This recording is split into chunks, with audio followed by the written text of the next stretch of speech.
Capítulo 7 fala de sanções administrativas, tá certo? Eu não vou aprofundar muito aqui nesse capítulo, por quê? Porque a gente vai aprofundar realmente no curso de processo administrativo, que a gente vai tratar da parte processual, tá bom? Mas eu vou falar aqui o básico, de forma que dê para você entender a noção geral aqui desse capítulo, tá bom? Então, gente, no artigo 55, o que você vai precisar?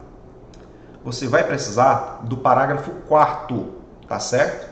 Que diz o quê? Que os órgãos oficiais poderão expedir notificações aos fornecedores para que, sob pena de crime de desobediência, prestem informação de interesse do consumidor, resguardado o segredo industrial.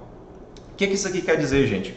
Que os PROCONs, eles podem requisitar dos fornecedores que apresentem informação de interesse do consumidor. Se ele não fizer isso, se ele não apresentar essas informações, ele está sujeito a crime de desobediência e ele está sujeito ao pagamento de multa, previsto no artigo 56, inciso 1, tá certo? E esse mecanismo, ele é inclusive uma forma interessante de você driblar um pouco aquela limitação que nós temos na inversão do ônus da prova, no artigo 6º, inciso 8, tá certo? Então, assim, ao invés de determinar a inversão do ônus da prova, o que é que você faz com o PROCON? Né? Você, já no atendimento, se não no atendimento na audiência de conciliação, você determina, com base no artigo 55, parágrafo 4º, que a empresa apresente aquela prova. Se a empresa não apresentar aquela prova, você pode instaurar o processo para multar, tanto porque ela não apresentou, artigo 55, parágrafo 4º, como também por aquela infração, aquele artigo de lei que o consumidor está reclamando, tá bom? Isso que eu falei, gente, é muito importante para você fazer um bom trabalho, tá certo?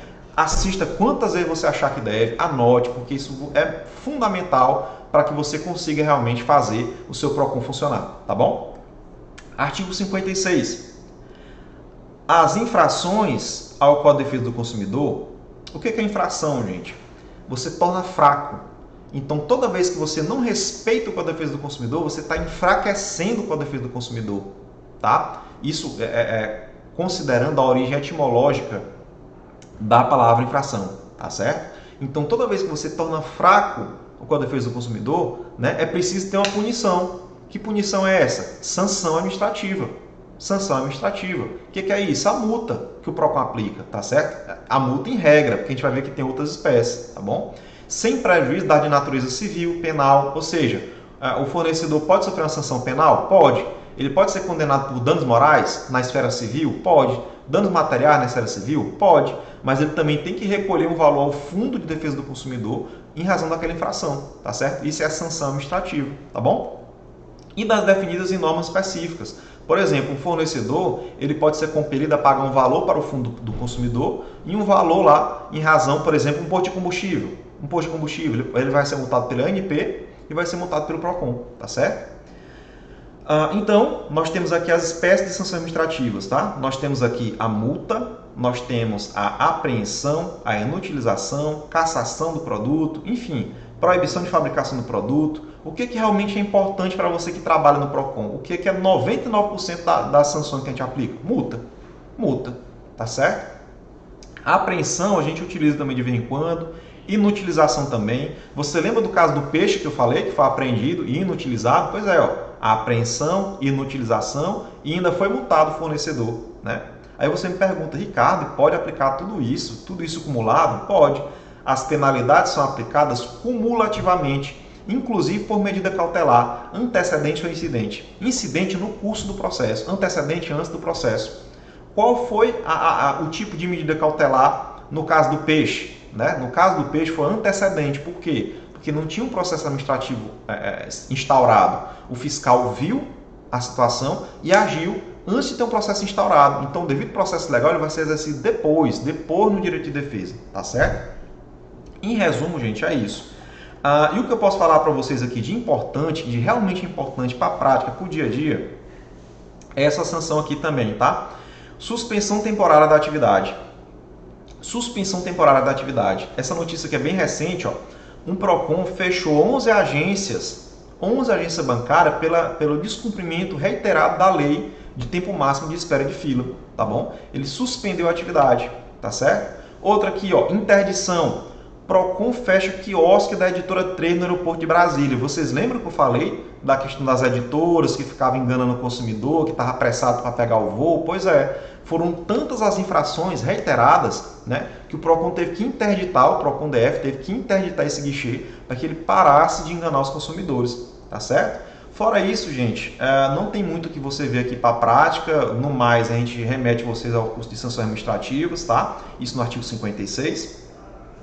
Artigo 57, né? No artigo 57, o que ele vai dizer? Ele vai dizer que a pena de multa ela tem que levar em consideração a gravidade da infração, a vantagem que o fornecedor teve com aquela infração e a condição econômica do fornecedor que praticou aquela infração.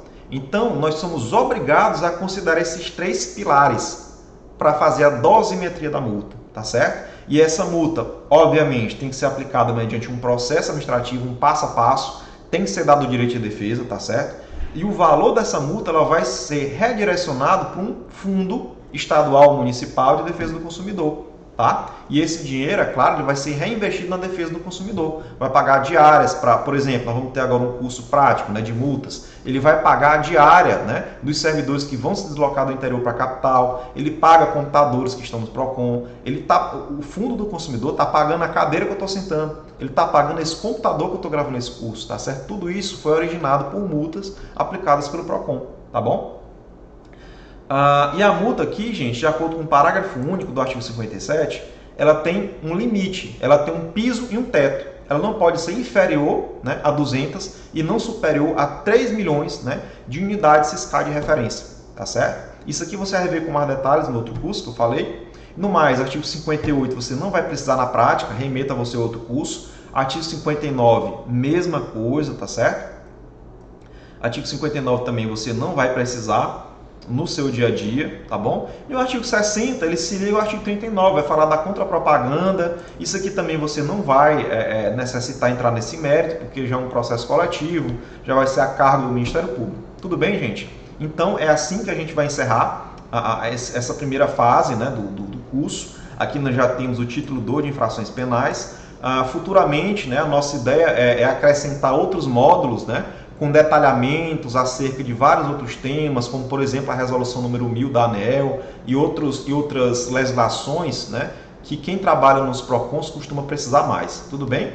Então é isso, por aqui a gente encerra. Quero agradecer vocês por ter ficado até o final, tá bom? Espero realmente ter cumprido aquela promessa de tentar exprimir para vocês 10 anos de experiência, né, em pouco mais de 2 horas. Espero ter conseguido isso. Me coloco à disposição para tirar qualquer dúvida, tá certo? E espero que a gente tenha a oportunidade de treinamentos presenciais para que eu também possa aprender com você. Tudo bem? É isso, obrigado.